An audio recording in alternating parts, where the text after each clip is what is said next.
guys, welcome to Comfy Cozy Up. So this week I wanted to share my classic TBR for the first 4 months of the year, and but so far you guys can see this has been a very busy month for writing. So I did 2 blog posts, so go check out comfycozyup.com. I have a new confession chronicle, and I did a written book review for Paper Doll. Now I have read since 3 more romance and 1 that's like 60 pages, and I will be done with that one as well. So romance has been hit, but I also have been reading classic. So in this video I want to share what I'm reading and what I hope to read by the end of April, May. So the book I'm currently reading, before I even start, I received this book charm from a subscriber. Yeah, it is so unique and different, as you can see, and it's from a bookish person from Jamaica. So this was made in Jamaica, so I was very much like excited when I got it. And it's a different kind of bookmark for me. It's not something that you see a lot of, but I do like the whole charm thing. It's just different. So I will link it on the screen, the book charms, Book 10 Fancy, the craft person. I will link their Instagram here, and you can go check it out. And the back of it, of the card, it comes with like a library card. So I'll definitely be shoving this in my my reading journal, and I think this is like cool to keep. So I'm gonna definitely use it in there. That's one to show you guys before I put it in my journal. But anyway, so I'm reading Howards End, and I am only, what am I, 106 pages in. It's short, but it feels long because it's a little bit dragging a little bit in certain areas, but it is interesting. So basically it's about a young woman who took responsibility for her sibling, and her younger sister fell for some guy and sent a telegram saying, you know, letter saying she's engaged. And of course the snobby family that she was in, that the guy was a part of, wasn't okay with that. But the matriarch, the woman, the mother, has this kind of presence about her that they respect, and she became fond of Margaret, which is the sister, when she gets there, because she wanted to see what's going on with her sister and blah blah blah. And this relationship she bond with this woman, when she passes away, she decides to leave Howards End, which is a house, pretty nice house, to her, and the family didn't know that, so it was just held to the no. So that's where I'm at with the story. How she's in the dark, she doesn't know. And the family just don't seem like they want to tell her. But there's some kind of suspense going on in the story, that some kind of connection, something that's a little bit like intriguing, but I want to see where it's going. So that's where I'm at with this. So yeah, Howards End. So that's the first classic I'm starting off the year with, and I should be done this weekend. That's the goal. So let's go with the stick with these penguin classics. So I wanted to branch out in classics that are not my usual take in terms of the Victorian and the Harlem Renaissance. So I decided to pick up penguin books of Japanese short story, and I wanted to get into other countries. I did Brazil once, and I did, of course, one Jamaican, but I haven't done any other shorts. So I figured I would start with this. This is a collection of short story that is different era that's compiled in this collection. But I'm not sure how I'm gonna feel, because I feel like Japanese writing sometimes is that cryptic.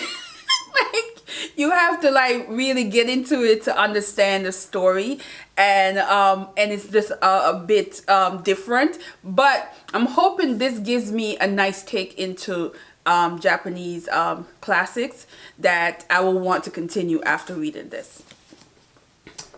Then I'm a Dickens girl, y'all know this. So this will be my 9th, right? Yes, my 9th Dickens, and this is David Copperfield. So Leo, this is Leo's favorite Dickens.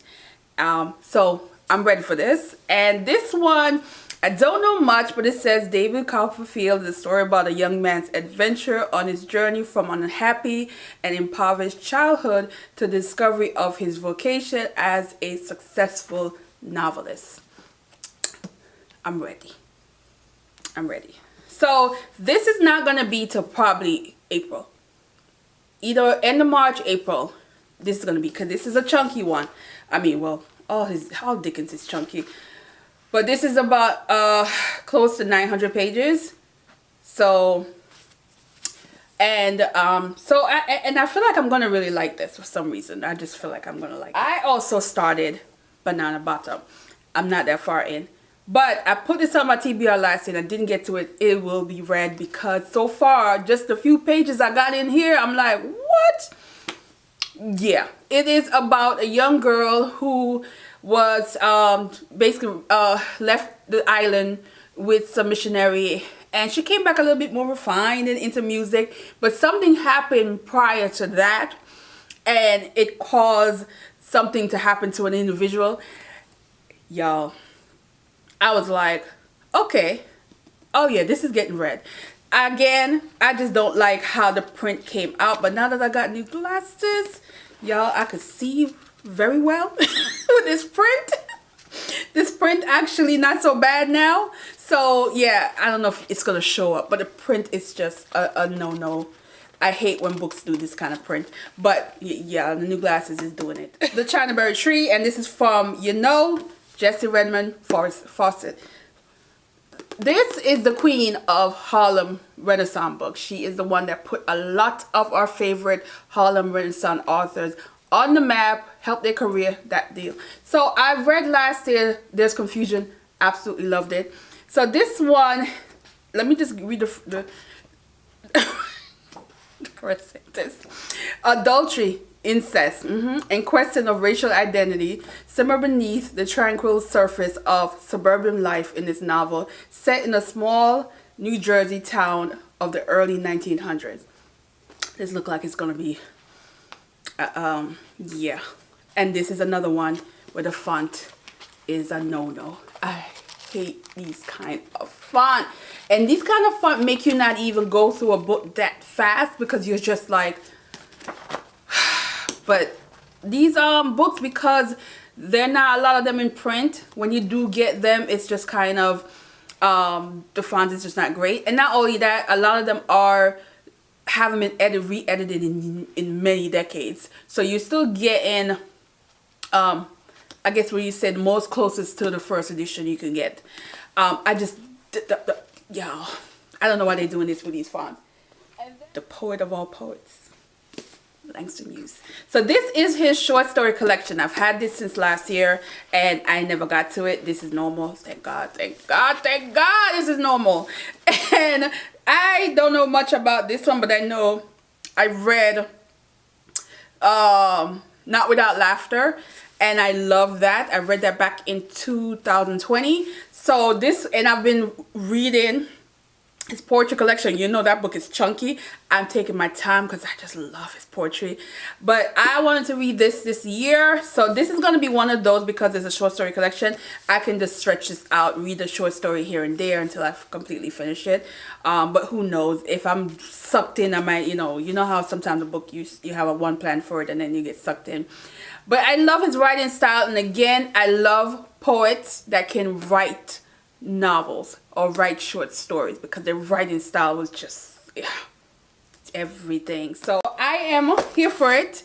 Let me know, what are some of your classics that you're looking forward to read this year, and also some classics that are not common, or not, maybe not common, but you notice I haven't talked about or seen me mention, let me know. I want to branch out and pick up other classics that are, you know, just widen my collection of classics and read them. I do have other classics that I have not read yet. This is just for the first couple of months, but I still have, like Harlem Renaissance, I still have about 3 more Harlem Renaissance that I own. I mean, there's much more that I haven't read yet, but 3 more that I own that I'm gonna put in probably next, and then I have 1 more Caribbean that I haven't read yet. But other than that, all my collection is pretty much, yeah. And I think I want to at some point this year do a video of all the classics that I own and I've read.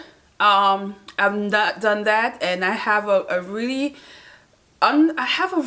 good collection of classics right now. It's amazing because it used to be my least read genre, and now that I have fallen in love with classic in the last like 3 years now, my collection has just been really growing. And also I have collections prior, like, you know, my Jane Austen. Yeah, I know. I love my Jane Austen, and I might need to revisit one or maybe one of her books this year. I'm thinking of it, just to reread something from her. But I know she has other works that she did on other authors that I might want to do as well, and some of her not meant to be published books that I've heard of that's out there that might not be the best of writing, but I still want to read it just because I just want to read everything that she's ever published. That kind of deal. So anyway, that's it for this video. I am going to set up my sewing machine and start working on this dress because I want to finish it this weekend. That will be my first sewing project of the year. And then I'm going to start reading some more of Howard's End and try to finish that book. So I'll see you in the next one, guys.